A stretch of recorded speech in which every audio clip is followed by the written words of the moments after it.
Segundo Reis, capítulo de número 4.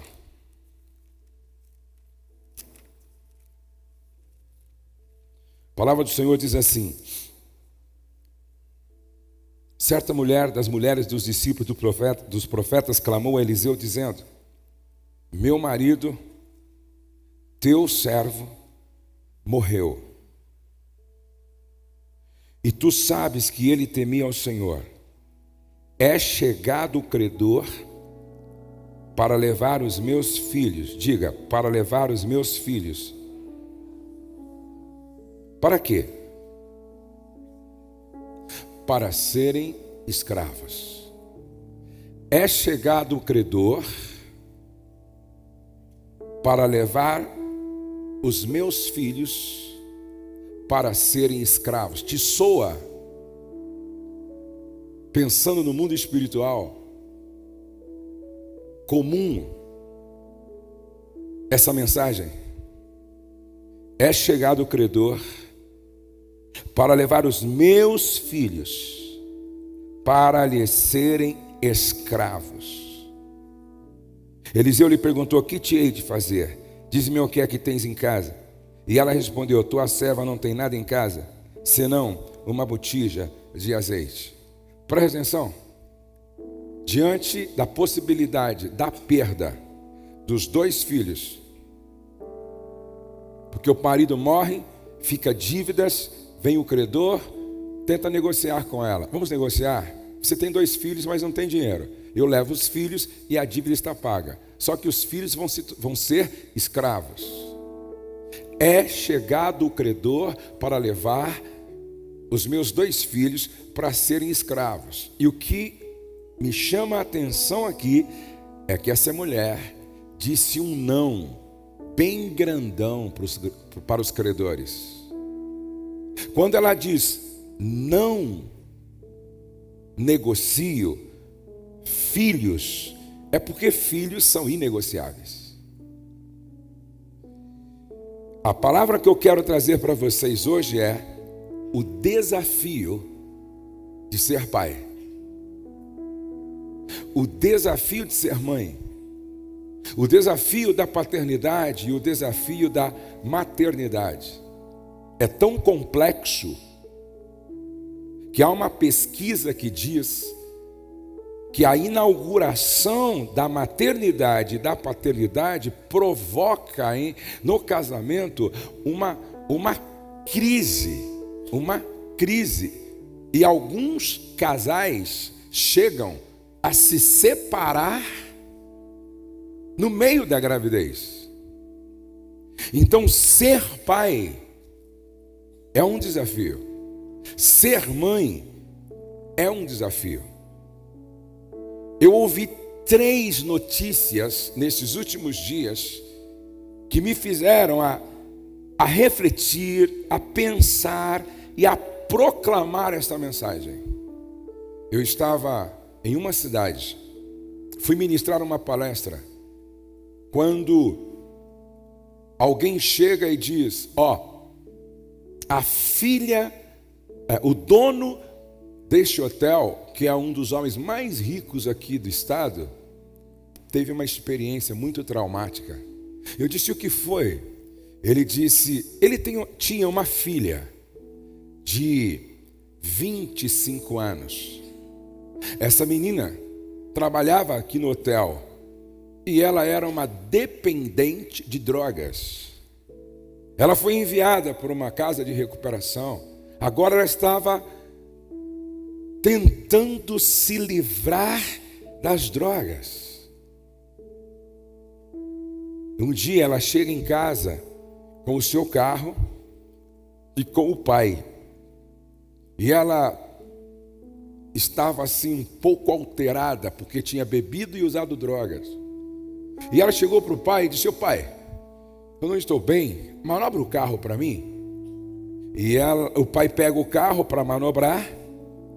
E o pai leva no estacionamento, está manobrando. Ela correu para o elevador. Ela pegou o elevador até o 15º andar. Ela entrou na casa dela, uma casa, um apartamento muito grande. Ela correu até o seu quarto, ela cortou aquela proteção de nylon e ela se jogou. E quando ela se joga do 15º andar, ela cai 30 metros da onde o pai estava. Quando o pai ouve o barulho, que vai ver o que foi, o impacto foi tão grande sobre o que ela caiu, que o corpo dela ficou em pedaços.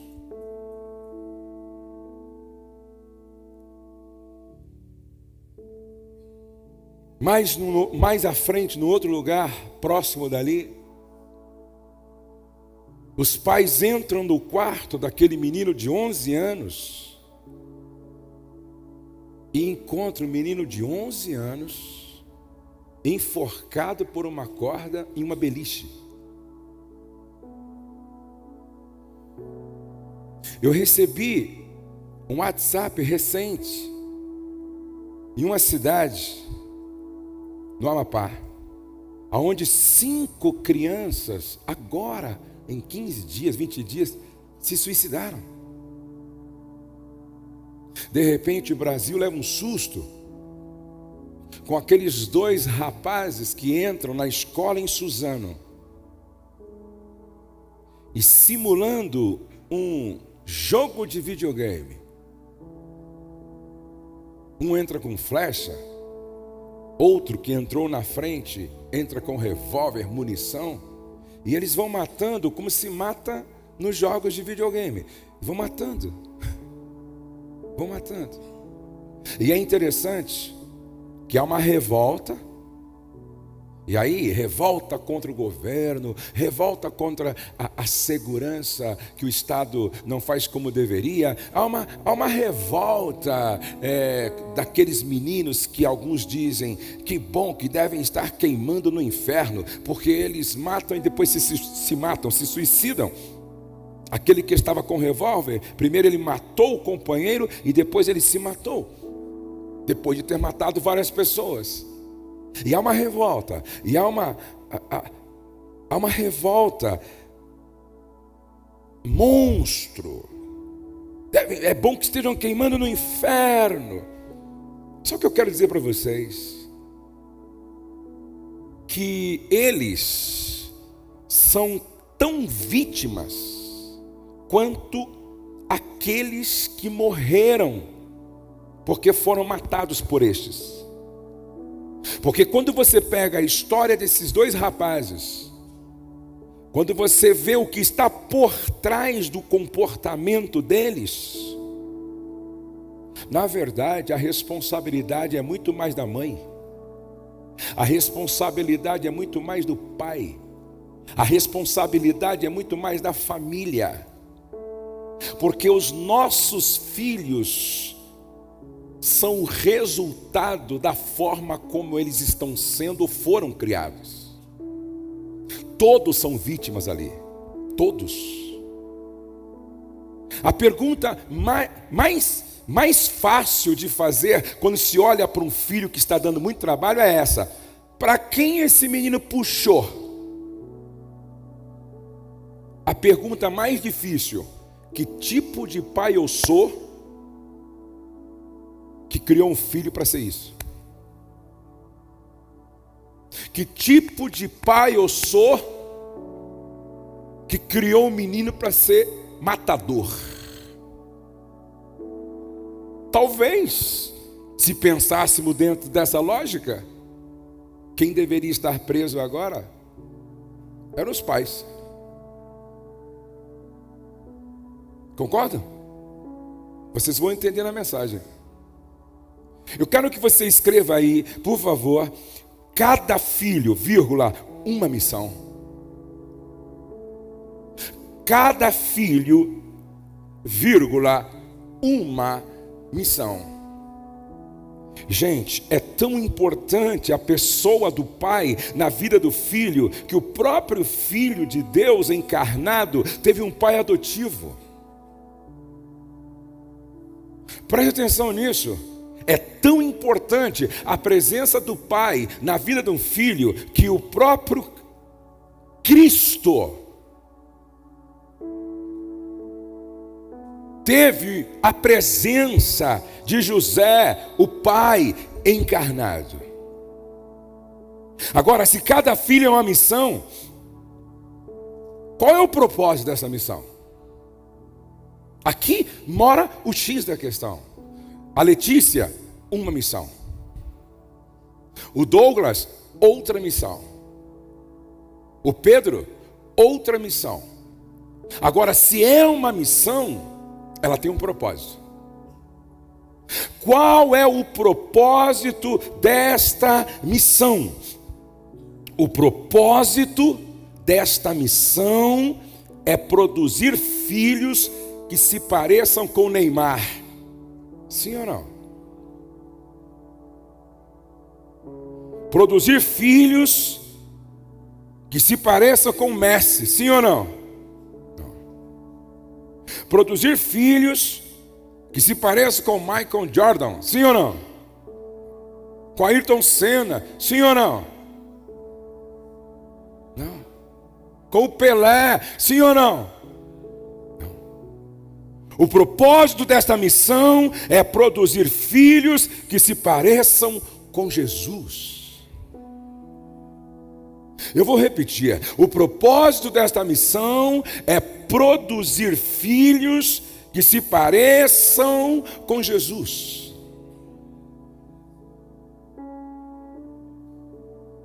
Quando as pessoas olham para os seus filhos, elas conseguem enxergar Jesus? Quando as pessoas olham para Letícia, será que eles conseguem enxergar Jesus nela? Quando as pessoas olham para o Douglas, será que conseguem enxergar Jesus nele? Quando as pessoas olham para o Pedro, conseguem enxergar Jesus nele? Agora, é impossível querer ter filhos que se parecem com Jesus se os pais não parecem com Jesus.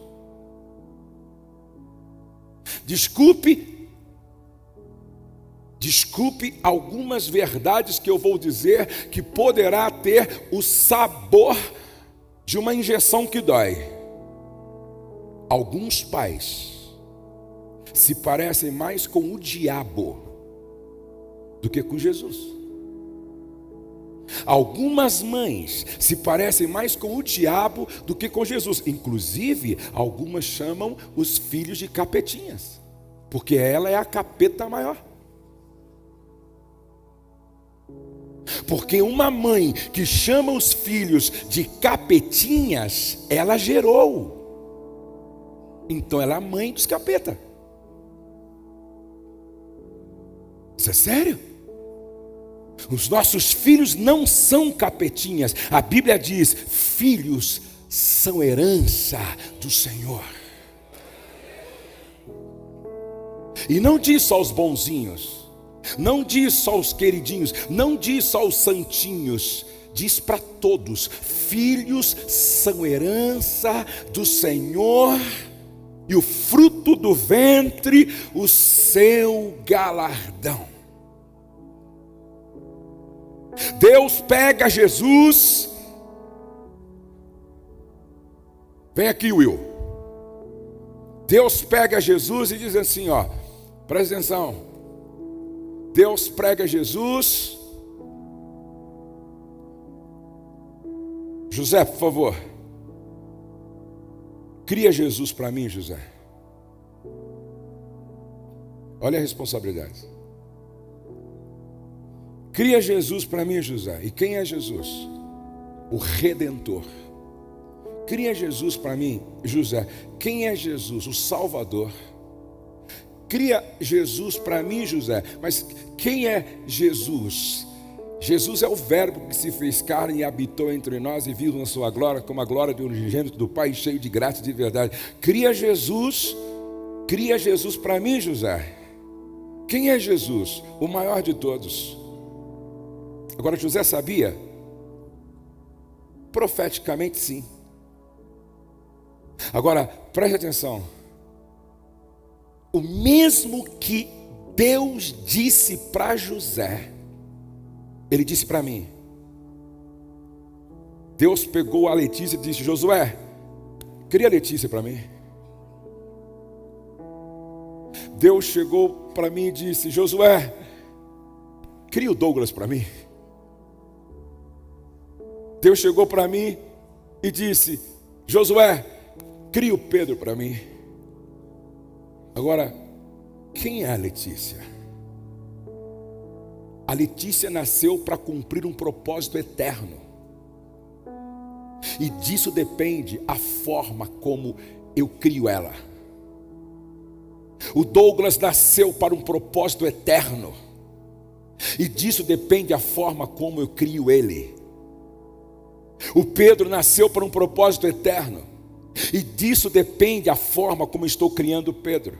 Ou seja, nas tuas mãos está alguém que se chama Filho de Deus, que nasceu com um propósito eterno. Você deveria, dia e noite, se preocupar com esse peso de responsabilidade. Eu estou criando um filho para Deus. Eu estou criando um filho para Deus. Eu estou criando, obrigado, um filho para Deus. Cada filho é uma missão. E José vivia com essa consciência. Deus confiou em mim. Deus acreditou em mim. Deus apostou em mim. Deus investiu em mim. Deus acreditou em você, pô. Deus apostou em você. Já pensou se José erra e Jesus não dá certo? O que estava em jogo? Preste atenção. Se José erra e Jesus não dá certo, por causa do erro dele, olha o prejuízo. Olha o prejuízo. Porque quando um filho se perde, pode ser um apóstolo Paulo que está se perdendo. Quando um filho se perde, pode ser um apóstolo Pedro que está se perdendo. Quando um filho se perde, pode ser um profeta Isaías que está se perdendo. Quando um filho se perde, pode ser um Tiago, apóstolo, que está se perdendo. Quando um filho se perde, pode ser um Gideão de Deus que está se perdendo. Quando um filho se perde, pode ser um salmista Davi que está se perdendo. Dentro do seu filho há um propósito eterno e o diabo sabe disso. Veio o credor para levar meus filhos como escravo. Não! Cada filho, uma missão. Segundo, escreve aí: cada filho, vírgula, uma promessa. Cada filho, uma missão. Cada filho, uma promessa. Diga: cada filho, uma promessa. Só as mulheres? Só os homens? É por isso que no Velho Testamento os pais colocavam nome nos filhos proféticos. Josué, Joshua. No grego, Jesus, que significa Salvador. Interessante.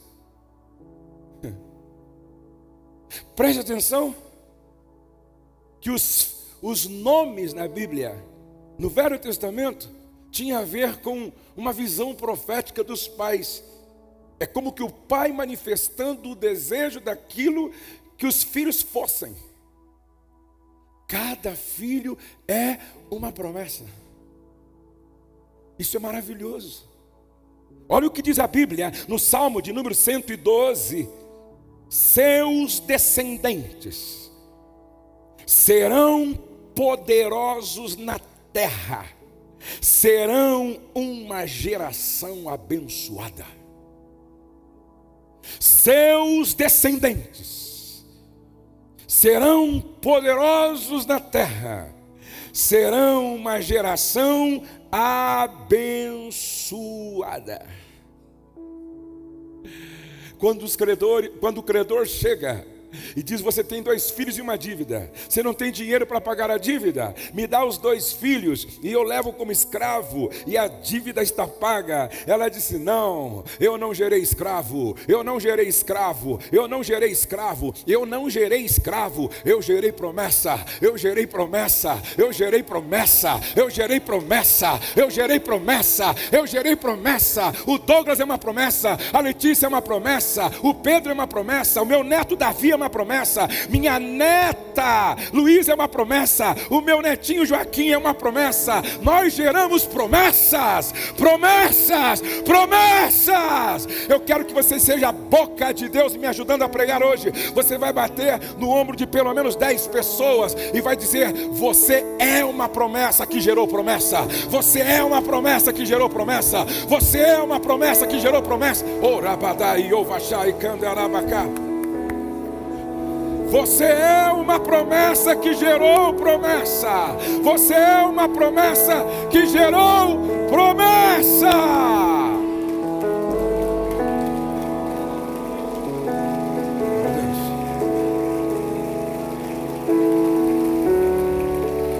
Glória a Deus. Quem gerou uma promessa não negocia com o credor, que é o diabo. Mas o seu filho está se perdendo. Você que pensa: eu estou indo atrás do milagre. Mas a sua filha, você que pensa: eu estou indo atrás do milagre. Eu estou que nem o filho, eu estou que nem o pai do filho pródigo. Parece que não está dando certo, até foi embora, mas eu comprei um anel, porque ele vai voltar.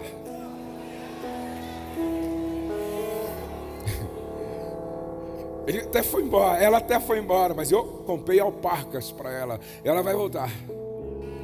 E esse bezerro cevado aí, você está preparando para quê? Porque um dia vai ter festa aqui em casa. Ela vai voltar. Eu não plantei sementes no coração dele sem propósito. Eu não tenho orações depositadas na presença de Deus sem um propósito. Eu não gerei escravos. É por um tempo, mas eu tenho uma promessa. Eu sou uma promessa e eu gerei promessa, e eu creio na promessa de Deus para nossa casa, nossa vida. Eu creio. Eu já comprei roupa também. Mas por quê? Porque ele vai voltar. Você precisa crer. Você não gerou escravos, você gerou promessas. Terceiro, primeiro, cada filho é uma missão. Segundo, cada filho é uma promessa. Terceiro, cada filho é uma flecha. Repete comigo: cada filho, uma flecha. Bata só no ombro agora do homem e diga assim: parabéns, guerreiro, pelas suas flechas. Parabéns, guerreiro, pelas suas flechas. A Bíblia diz no Salmo de número 127, Salmo de número 127, diz assim: como flechas na mão do guerreiro. Verso 4: como flechas na mão do guerreiro, assim os filhos da mocidade. Feliz, repete comigo: feliz o homem que enche sua aljava de flechas. Sabe quantas flechas cabia numa aljava? 5. Você já fez 5 filhos, irmão?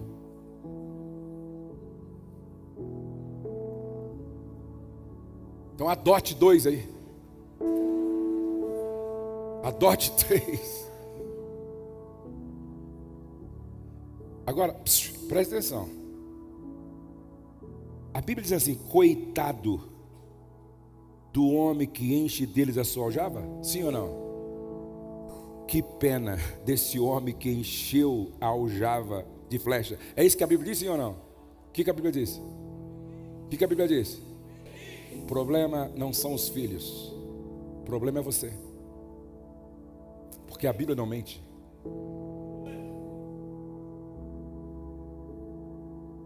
As pessoas estão fazendo errado, e está dando errado, e culpando Deus, pô. Maldita a hora que eu tive essa criança. Maldita a hora que Deus colocou para você cuidar dessa criança. Porque você está fazendo tudo errado. Presta atenção. Feliz o homem que enche deles a sua aljava, não será envergonhado quando pleitear com os inimigos à porta. Presta atenção. É assim, ó. A flecha não vinha pronta. A flecha não vinha pronta. A flecha tem que ser feita. A flecha tem que ser preparada. Repete comigo assim: filhos não vêm pronto. Outra vez, filhos não vêm pronto. Aí o cara tinha que pegar a madeira. Repete comigo, tempo. Aí tinha que levar a madeira para o lugar do trabalho. Diga tempo. Aí ele tinha que trabalhar naquela madeira. Diga tempo. Aí ele tinha que deixar a madeira assim, ó, muito retinha, muito retinha, muito retinha, assim, ó. É flecha, gente. Não podia errar o alvo. E naquela época não tinha toda a tecnologia que nós temos hoje. Então tinha que ter, diga, habilidade. Repete comigo, habilidade.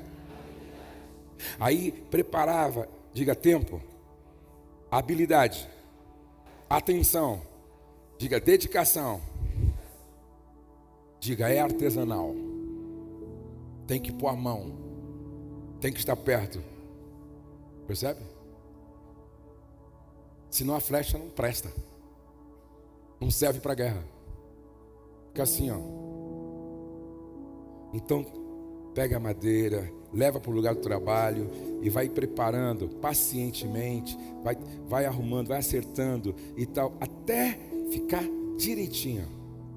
Aí trabalha na ponta, trabalha nessa outra ponta, habilidade, destreza, dedicação, paciência, tempo.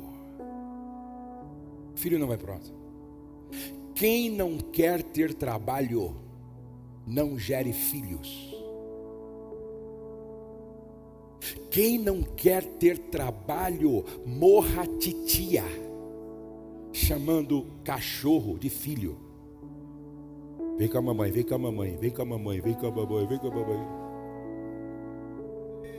Vem com o papai, vem com o papai, vem com o papai, se vira a latinha, vem com o papai, vem com o papai. Aí o filho, sua anta, burro, porco.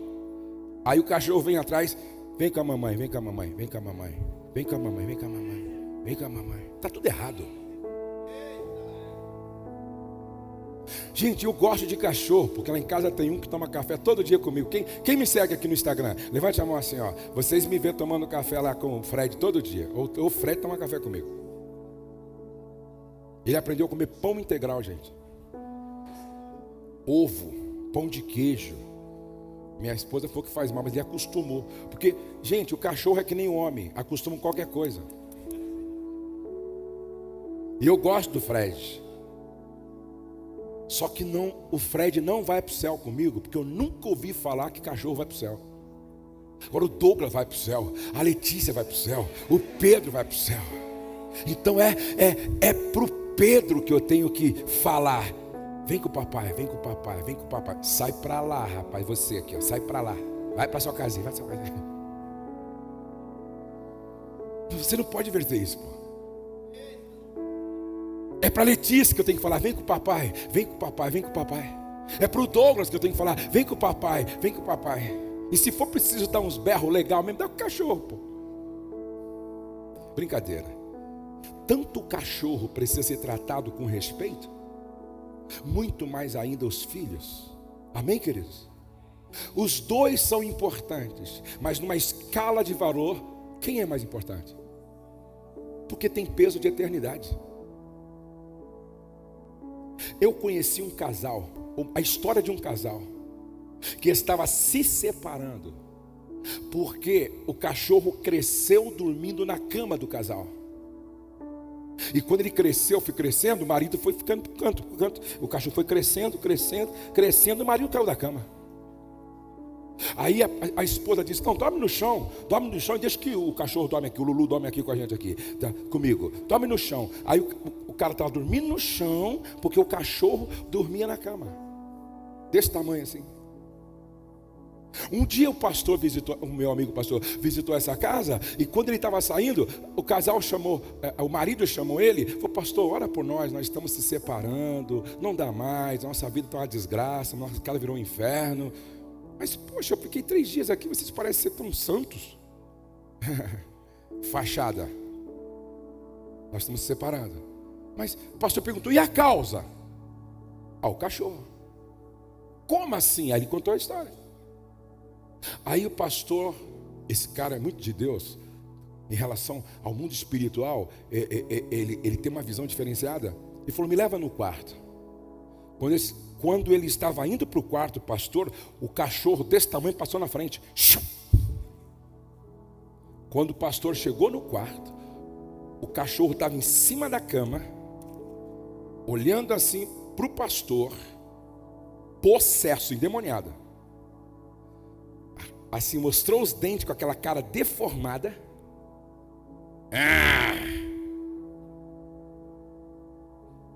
O pastor olhou bem assim nos olhos do cachorro e disse assim: Satanás, eu te conheço. Hoje terminou o seu tempo neste lugar.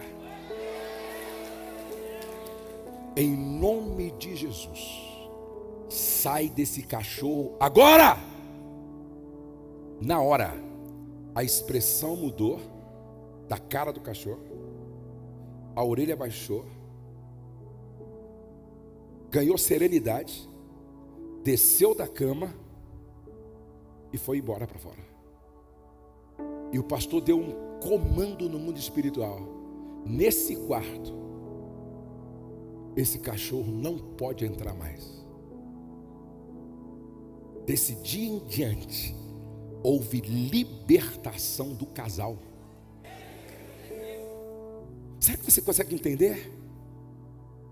Quando você começa a inverter a ordem, quando você começa a inverter os valores, você abre legalidade para espíritos demoníacos entrarem, se instalarem.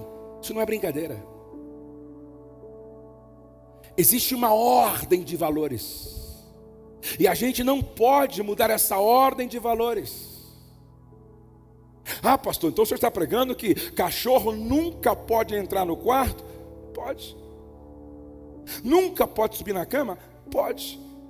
Agora você não pode dizer para o seu marido assim: entre você e o cachorro, dorme você no chão e o cachorro na cama. Tá certo? Tá certo? Tudo que é idolatria é pecado. Eu não posso idolatrar minha mulher, ela não pode me idolatrar. Eu não posso idolatrar meu filho, eu não posso idolatrar minha casa, meu carro. Tudo o que ocupa o centro, colocando até o próprio Deus de lado, é pecado. É pecado. Cada filho uma flecha. Flecha precisa ser preparada e exige tempo, trabalho, dedicação e habilidade. Agora flechas não são feitas para outra coisa a não ser serem lançadas. Para que eu preparei a Letícia? Para lançar. Para que eu preparei o Douglas? Para lançar. Para que eu estou preparando o Pedro? Para lançar. E sempre que você pensar em flecha, pense em destino. Preste atenção, sempre que você pensar em flecha, pense em destino. Porque o destino das flechas estava nas mãos dos guerreiros. Não era a mãe, não era o outro, não. Cada flecha na mão do guerreiro era o guerreiro que dava um destino. Olha a responsabilidade de todos nós. Um dia eu abri um jornal e estava escrito assim: meu pai é pastor e eu sou prostituta.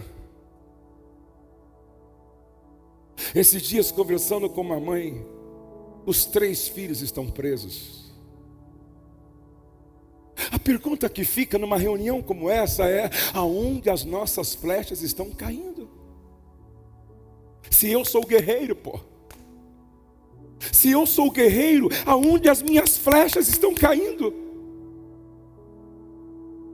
Choca-me quando, tempos atrás, alguns pais, quando o filho completava 15 anos, pegava o filho, levava para o prostíbulo e dizia para uma prostituta: tira a virgindade dele, tem que aprender ser homem. Sabe o que esse pai estava fazendo? Levando o filho para o inferno, chamando o demônio chamado Pombagira e diz: é para você. Ou seja, mirando a flecha para o inferno. Mirando a flecha para o inferno. Quando o seu filho te vê vendo pornografia, você está apontando sua flecha para o inferno. Quando seu filho sabe que você tem um caso extraconjugal e está comprometido com uma amante, você está apontando sua flecha para o adultério. Quando o seu filho te vê chegando em casa bêbado, você está apontando a sua flecha para o lixo. Quando o seu filho sabe das coisas erradas que você faz em todas as áreas, você está apontando sua flecha para o lixo. Mas quando, como eu, pegava o meu pai de joelho, com o rosto banhado em lágrima, ele estava apontando suas flechas para o céu. Para o céu. Quando eu vi às 5 horas da manhã meu pai lendo a Bíblia, ele estava apontando o destino para suas flechas. Aonde estão caindo as suas flechas? O destino das flechas estavam nas mãos do guerreiro. Me lembro de um pai nos Estados Unidos. O filho tinha uns 7 anos. Ele chegou em casa todo empolgado. Ele disse: filho, hoje o pai tirou o dia para você. Pede o que você quiser. Ah, pai, hoje quero assistir um filme no shopping. Vamos assistir o filme. De tarde, saíram. Pede o presente que você quiser, filho. Aí, eu quero um jogo. Aí foram lá e compraram o joguinho. E agora, meu filho? Vamos chupar sorvete, pai? Vamos chupar sorvete.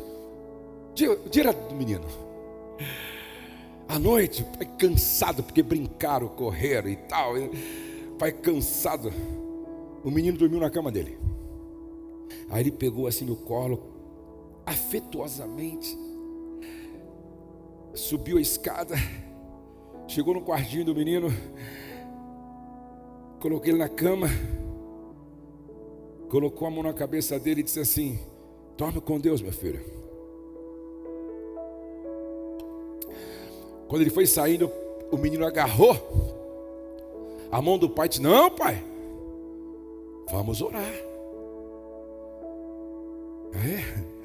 Então ora, filho. E o menino orou assim: ó Deus, faz de mim um homem igual ao meu pai. Amém. O pai levou um susto. Tá bom, filho. Dorme com Deus, dorme com Deus. O cara saiu desesperado.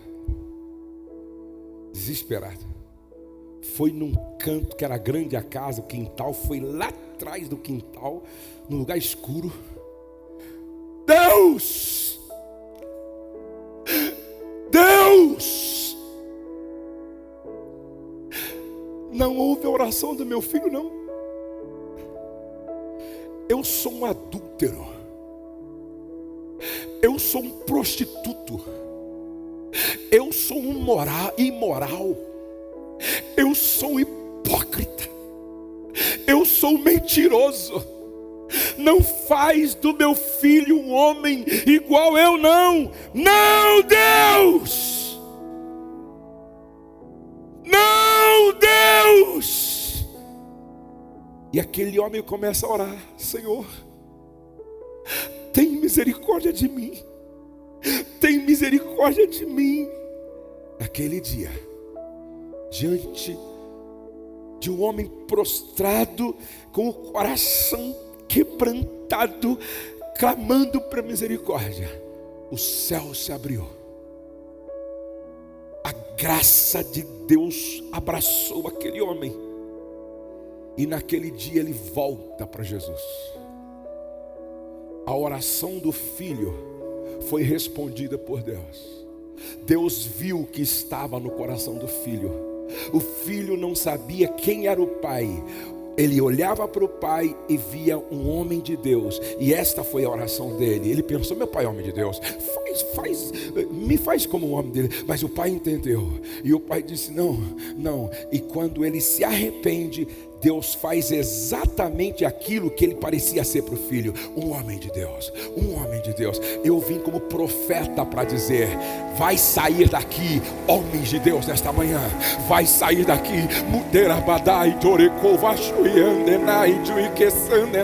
vai sair daqui mulheres de Deus nesta manhã. Você é uma promessa. Você não está no caminho que Deus quer que você esteja, mas você é uma promessa. Você não está vivendo o plano de Deus, mas você é uma promessa. Você está longe de Deus, mas você é uma promessa. Cada filho, uma flecha. Coloque a mão no seu coração e diga: Deus, capacita-me a trabalhar bem com as minhas flechas, para que nenhuma delas caia no lixo. Diga: eu declaro no mundo espiritual, para que Satanás ouça: nenhuma das nossas flechas se perderá, porque nesta manhã Deus está trabalhando na minha vida. Abra sua Bíblia no Salmo 23.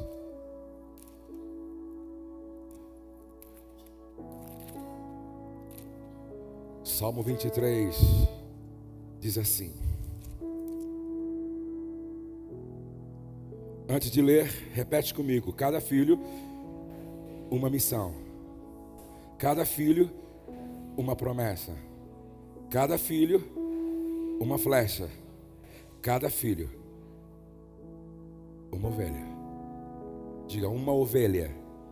Só as mulheres, uma ovelha. Só os homens, uma ovelha. Pergunte para o seu marido assim: você sabia que você é pastor? Agora pergunte para a tua mulher: você sabia que você é pastora? Põe a mão na sua cabeça. Os homens, só os homens. Repete assim: quando a minha mulher ficou grávida, Deus me ungiu a pastor. Outra vez: quando a minha mulher ficou grávida, Deus me ungiu a pastor. Diga: eu sou pastor, mas eu acho que eu não sabia. Você sabia disso? Quando a sua mulher ficou grávida, Deus ungiu você a pastor. Ser pai é ser pastor de um pequeno rebanho chamado família. Ser pai é ser pastor de um pequeno rebanho chamado família. Agora, quando você pensa em pastor, você tem que olhar para Jesus. Nenhum outro pastor nos serve de modelo como Jesus. Agora, quando você vai para o Velho Testamento, quando você pensa em pastor, você tem que olhar para o Salmo 23. Então eu quero pensar no pastor e nas ovelhas a partir do Salmo 23. Porque se Jesus é o bom pastor e diz: eu vos dei o exemplo, para que como eu vos fiz, façais vós também. Ele está dizendo para mim e para você, pastor. Aprenda comigo. Veja como eu fiz com as minhas ovelhas, com a minha família. Pedro, Tiago, João, Filipe, André, Tomé, Judas, Bartolomeu, Natanael. Veja como eu fiz com eles. Me copie. Você não vai ter a garantia 100%, porque eu perdi o Judas. Mas você vai acertar 90%, 95%. E alguns acertam 100%. Então olhe para o Salmo 23. Veja que coisa linda. O Senhor é o meu pastor, e nada me faltará. Ô Will, vem aqui de novo. Cadê o Will?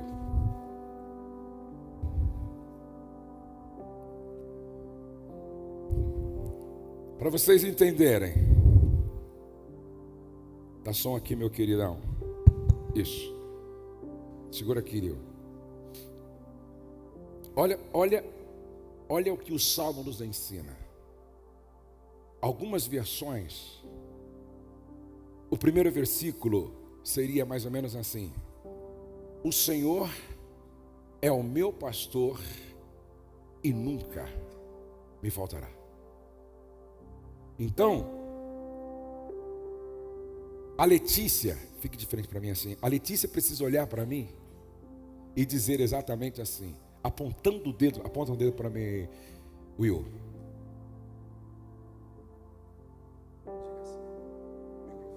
Ok. O Senhor, Pai, é o meu pastor e nunca me faltará.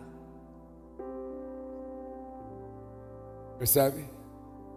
O Douglas tem que apontar o dedo para mim e dizer: o Senhor é o meu pastor e nunca me faltará. Percebe? O Pedro tem que olhar para mim e dizer assim: o Senhor é o meu pastor e nunca me faltará. Será que o seu filho pode dizer isso para você? Será que a sua filha pode dizer isso para você? Pai, o Senhor é o meu pastor. Não é o professor da escola, não é a minha amiga, não é o meu amigo, não é o meu colega na igreja. Pai, o Senhor é o meu pastor e nada me faltará, ou nunca me faltará. Fique aqui, Leo. Presta atenção. Vamos continuar. O que toda ovelha espera do pastor. O que toda ovelha espera do pastor. Marque aí. Provisão. Ele me faz repousar em pastos verdejantes. Provisão. Toda ovelha inconscientemente espera do pastor provisão espiritual, provisão emocional, provisão física. Aí tem a ver com pão que nutre o corpo.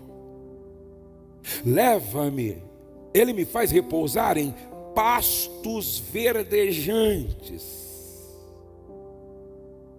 Porque muitos pais se preocupam com o nível de provisão. Pão na mesa, nunca faltou nada. Tem pão, tem leite, nunca faltou nada. Tem carne, nunca faltou nada. Tem Coca-Cola, tem Guaraná, tem refrigerante, nunca faltou nada. Tem picanha. Mas e a provisão emocional?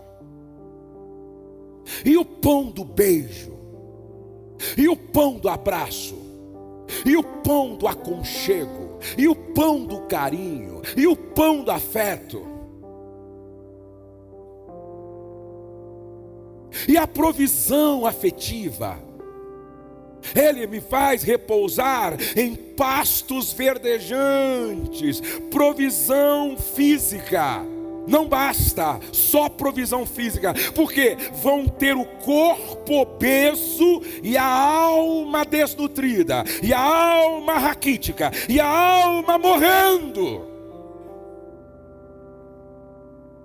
E a declaração de amor frequente: te amo, te amo, te amo, te amo. Pão do afeto.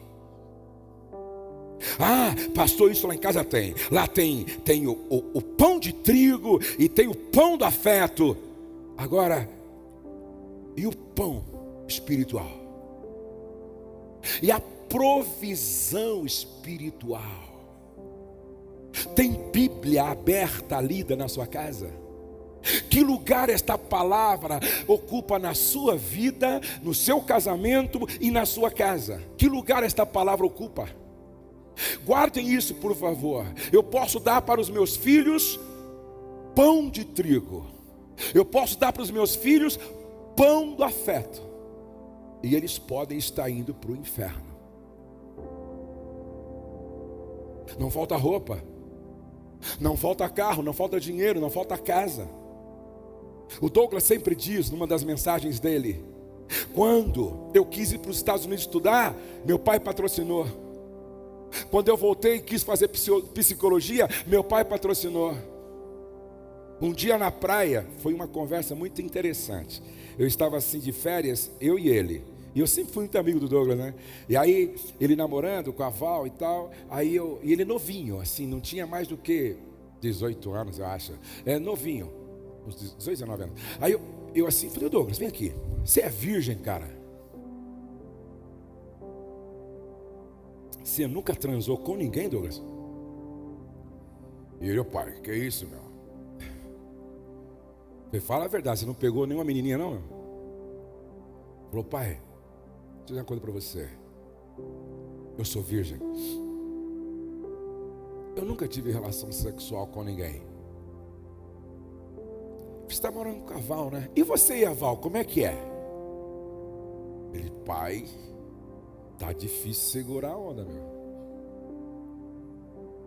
Tá complicado. Tem hora que o bicho quer pegar lá, pai. Os hormônios ficam tudo endemoniados, os hormônios.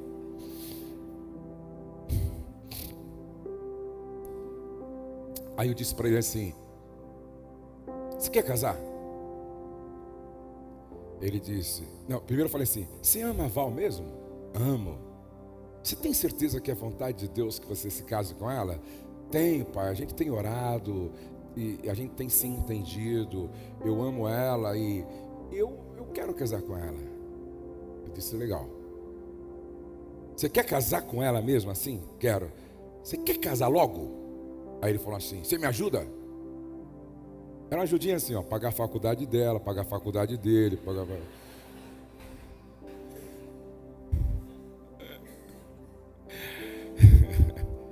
Olha, ó, fala com ela, fala com os pais dela. Cara como você, de Deus assim, com essa saúde toda, não pode ficar namorando muito não.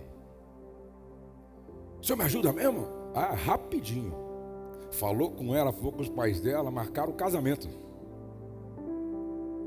E aí ele conta, né? Quando eu quis casar, meu pai também patrocinou. Aí eu brinquei com ele, falei: cara, nesse tempo, você foi para os Estados Unidos, você está fazendo faculdade, você não se perdeu, segurou a onda, é virgem, eu vou pagar a sua lua de mel. Vou pagar uma semana num hotel legal, no Nordeste, você namorar até a final pingolim, cara. Você merece.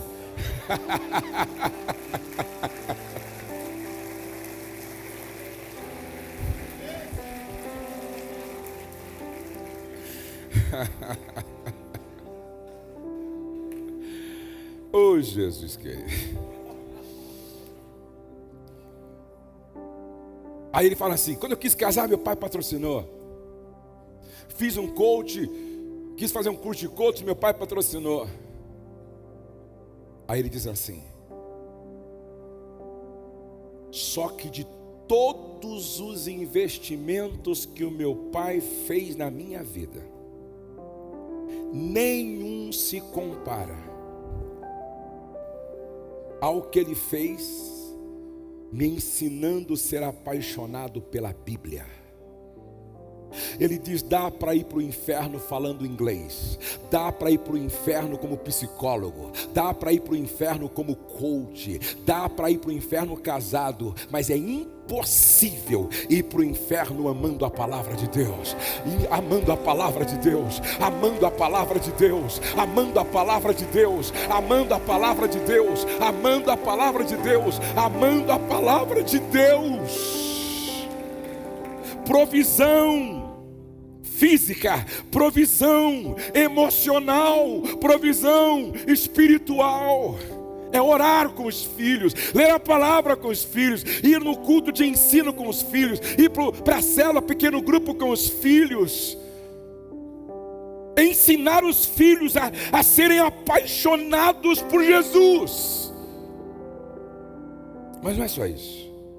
Verso de número 3: refrigera minha alma, leva-me para junto das águas de descanso, refrigera minha alma. Repete comigo: refrigera minha alma.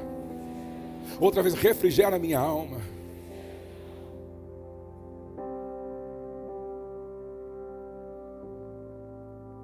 Há anos atrás o Douglas entrou na minha sala, sentou chorando: pai, me ajuda, pai, me ajuda. E ele abre o coração, porque precisava vencer numa área que ele não estava conseguindo. Eu abraço ele, eu oro com ele, eu discipulo ele, eu refrigero a alma dele. Um dia a Letícia chegou para mim, disse: pai, não consegui passar lá naquele teste para tirar a habilitação, pai, não consegui, pai, não consegui. Eu abracei a Letícia: filha, você nasceu para vencer. Você aprendeu, você não errou, você aprendeu como não fazer. Você ganhou experiência. Faça de novo. Faça de novo, filha. Refrigera a minha alma. Por que aquela menina de 25 anos se suicidou? Por que aquele menino de 11 anos se suicidou? Por que aquelas 5 crianças se suicidaram? Será que não estava precisando de pai refrigerando a alma? Todos podem abraçar, mas nada se equipara a um abraço de pai. Todos podem abraçar, mas nada se equipara a um abraço de mãe. Tem filhos morrendo no quarto ao lado. Tem filho pensando em suicídio no quarto ao lado. Tem filho fazendo planos macabros do lado, porque a alma está pegando fogo, a alma está aflita. Ninguém se importou, ninguém percebeu, ninguém viu. O pai está tão ligado em ganhar dinheiro, o pai está tão ligado no seu jogo de videogame, o pai está tão ligado no seu futebol, o pai está tão ligado em tantas outras coisas, que os filhos estão morrendo com a alma pegando fogo. Refrigera minha alma, meu pastor. Refrigera minha alma. Todo filho espera refrigério. Terceiro: guia-me pelas veredas da justiça por amor do teu nome, da tua reputação. Guia-me pelas veredas da justiça. Todo filho espera direção. Flecha, direção. Guia-me, diga: guia-me. Outra vez: guia-me. E como é que a gente guia? Vem aqui, filho. Ó, vem atrás de mim aqui. O que eu fizer, você faça. Eu me lembro que eu levava o Douglas comigo para as conferências. Ele tinha 12 anos. E eu sempre orei antes das conferências. Ele ficava no mesmo quarto no hotel, lá por exemplo, em Recife comigo. E eu precisava orar. Às vezes eu estava um pouco com sono, então eu orava em pé. Porque o Douglas tem uma história engraçada também. Uma vez nós levamos ele, eu e a Rose, para ele orar de madrugada com a gente, das 5 às 6 da manhã, por exemplo. E aí ele, olha que loucura, né? Eu acordando a criançada toda para orar. Hoje eu não faria isso. Aí o Douglas acorda meio dormindo assim, ó. Dobra o joelho. E eu e a Rose orando, né? Alegre, feliz da vida e tal. E o Douglas, aleluia, glória a Deus. Daqui a pouco ele ora assim: Senhor, abençoa o laço do passarinheiro. Vai dormir, meu. Vai dormir, pode estar liberado. O cara começou a abençoar o laço do passarinheiro, tem que dormir, pô. Uma outra vez ele orando com a gente lá, né? E a gente animado e tal, e ele orando lá, perto do telefone, né? Aí daqui a pouco toca o telefone, ele pega o telefone, nosso Deus e nosso Pai. Você vai dormir, meu, vai dormir. Você está atendendo Deus já no telefone, cara. Cada hora. Aí eu estou lá orando por uma conferência muito grande em Recife, né? E estou lá, Senhor, que esta noite vida se convertam, que nesta noite vida seja transformada. E orando, Senhor, que nesta noite haja um mover do Teu Espírito Santo. Eu levei um susto, porque eu estava assim orando, daqui a pouco eu olho para trás, a sombra, ele assim também atrás de mim assim.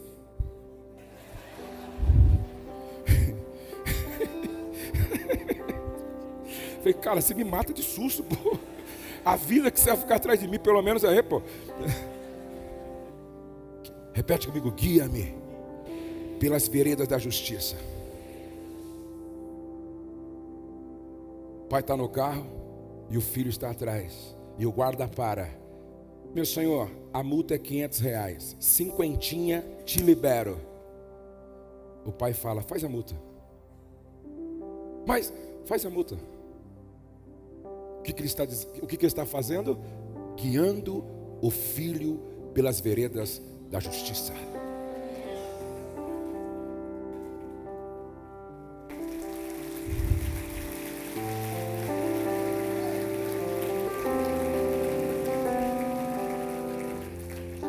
Para. O pai está colocando. O filho diz: ô pai, tem uma vaga aí, ó. Do idoso, pai. Põe aí mesmo, pai. Ninguém está vendo. Não, meu filho. Deus está vendo. Minha consciência está vendo. Isso aqui é uma questão de valor. As minhas decisões são orientadas pelos meus valores, meu filho. Nunca faça isso, meu filho. Porque não há nenhuma diferença entre quem assalta o Brasil e quem quebra uma regra como essa. São pequenas corrupções. Vamos parar lá embaixo, meu filho. Sabe o que você está fazendo? Guiando-o pelas veredas da justiça por amor à sua reputação, porque você carrega um nome e esse nome é maior do que o seu, se chama Jesus Cristo de Nazaré. Arruma um atestado para justificar que você não paga. Ô pai, meu amigo falou que se eu arrumar um atestado, não, meu filho, perca o dia, perca a prova.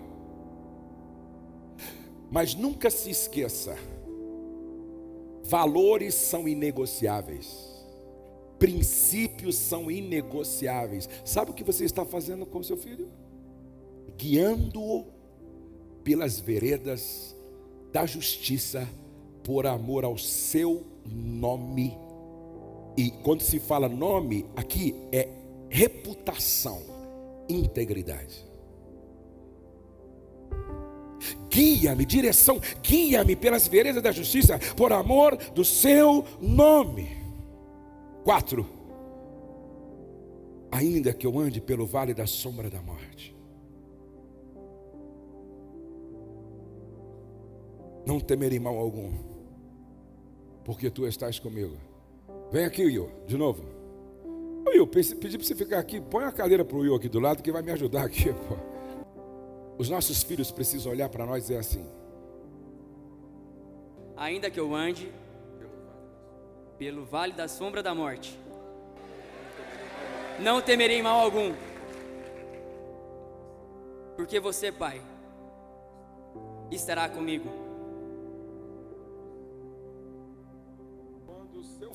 Quando o seu filho puder dizer isto para você: ainda que eu ande pelo vale da sombra da morte, Pai, eu não vou temer mal algum, porque você vai estar comigo. Os filhos não podem dizer porque os pais estão tão longe. Um dia um pai, pastor, foi chamado na delegacia e quis corrigir a filha que foi pega com droga. Quis corrigir a filha. Menina, que vergonha. Ela olhou bem nos olhos dele e disse assim: agora? Agora? Você nunca conversou comigo sobre isso? Você vive mais fora de casa do que dentro de casa. Você, pai, não tem moral para chamar minha atenção, porque eu sou o resultado da sua ausência. Sou o resultado da sua estupidez, pai. Você está preocupado com tanta gente fora de casa, mas não olha para dentro da sua casa.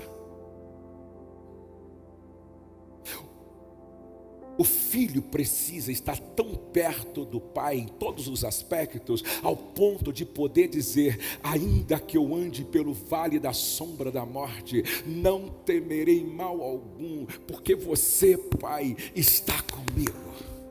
A tua vara e o teu cajado me consolam. Vamos aplaudir ao Senhor, obrigado. Presta atenção. Proteção, diga provisão, refrigério, direção, proteção, diga presença. Tu estás comigo, diga presença. Tu estás comigo, diga presença. O Pedro está tirando foto, cadê o Pedro? Pedro está aqui, fica em pé para todo mundo te ver, Pedro. Pedro, quantas vezes eu chegava para o Pedro e dizia assim: Pedro estava longe de Deus, né, Pedro? Desviado, andou até fumando, cara, tomando uma cerveja. Ele falava assim para mim assim: não acredito mais em Deus, pai.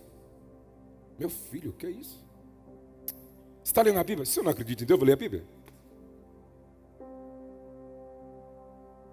E aí, o Pedro gosta muito de dirigir meu carro. E eu falava, e gosta muito de carro, né? Aí eu falava assim: ô Pedro, me leva no aeroporto amanhã. Para ele, era dirigir o carro para o pai. Para mim, 1h30 de discipulado. Ô Pedro, me busca lá. Ele me buscava. Ô Pedro, vamos comer comigo no japonês? Vamos, pai. Para ele, era só o patrocínio de uma comida japonês. Para mim, era 1 hora de discipulado. Sabe o que aconteceu? O ano passado, em janeiro, o Pedro tirando foto e ouvindo o irmão pregar no nosso congresso, a glória de Deus o tomou.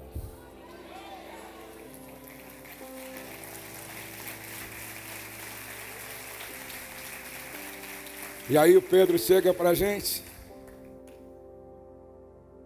e faz algumas declarações muito bonitas para mim e para a Rose. Depois do congresso, não sei se foi segunda ou terça-feira, quero conversar com vocês. Nunca fez isso. Falei, o cara está virando homem mesmo, hein? Quero conversar com vocês. E ele disse assim: eu quero dizer para vocês que eu tenho consciência de que sou um filho adotado. E eu nunca tive nenhuma dúvida do amor de vocês por mim. Eu me sinto muito amado nessa casa. E eu quero pedir perdão para vocês. Porque neste final de semana, a glória do Senhor me envolveu. E eu estou voltando para a casa do Pai. Vamos aplaudir ao Senhor pela vida do Pedro. Ô Rose, dá um abraço no Pedro. Chorava canto, não derava suio becana.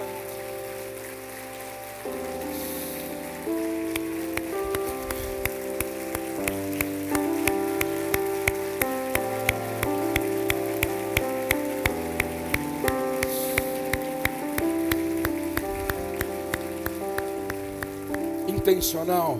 Seja intencional com seu filho no almoço. Seja intencional com seu filho na janta. Seja intencional com seu filho no carro. Seja intencional com seu filho brincando. Presença. Presença. Diminua o seu ritmo de trabalho. Reveja a sua agenda. Filho não tem preço. Filho tem apreço. Tempo é a forma de soletrar amor para os filhos. Tempo é a forma de soletrar amor para os filhos. O tempo é a moeda. Desculpa, o tempo é a prova de amor. O tempo é uma prova de amor. Diga-me quanto tempo você investe nas suas ovelhas e eu vou dizer o quanto você as ama. Preste atenção que quando Jesus chegou para Pedro e disse: Pedro, tu me amas? Tu me amas? Prova apacentando minhas ovelhas.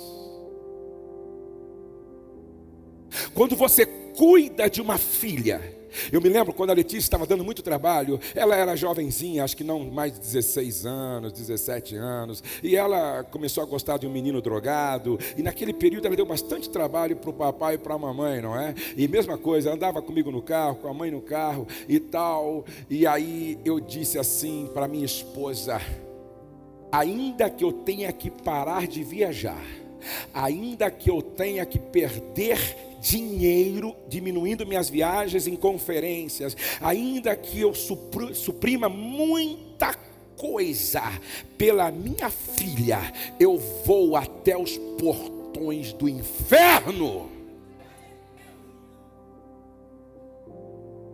Eu mudei de casa pela minha filha. Andava com ela direto no meu carro e a Rose, no carro da Rose, por causa dela. Presença. Presença. Há um clamor do Espírito Santo hoje. Os teus filhos são as tuas ovelhas, e nenhuma delas pode se perder, porque a minha Bíblia diz que o bom pastor, se uma se perder, ele deixa 99 no aprisco e sai enfrentando bicho, cobra, leão, onça. Ele vai atrás da ovelha perdida. Cadê a minha ovelha? Cadê a minha ovelha? Cadê a minha ovelha? Ele vai atrás da ovelha perdida. Presença. A Bíblia diz que o bom pastor dá a sua vida pela ovelha. Se for preciso, passe uma noite ajoelhado sobre a cama do teu filho até ver ele de volta. Até vê-la de volta. Eu vou terminar. Provisão, refrigério, direção, proteção, presença, honra. Unja a minha cabeça com óleo. Honra. Reconhecer o valor. Disciplina, porque essa vara servia para disciplinar. Cura, também o óleo servia para curar. Vamos ficar de pé na presença de Deus. Vamos louvar ao Senhor. E enquanto eles estão louvando, eu quero lançar aqui um convite. Quem hoje quer tomar uma decisão? Eu volto para casa decidido a ser um pai melhor. Eu volto para casa decidida a ser uma mãe melhor.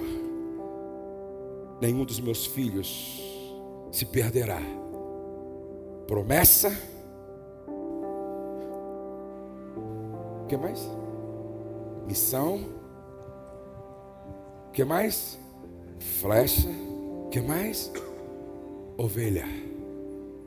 Diga: eu sou pastor e não posso falhar. Quem quer vir aqui na frente, na presença de Deus, e dizer: eu decido voltar para casa e ser um pai e uma mãe melhor, saia do seu lugar, vem aqui na frente.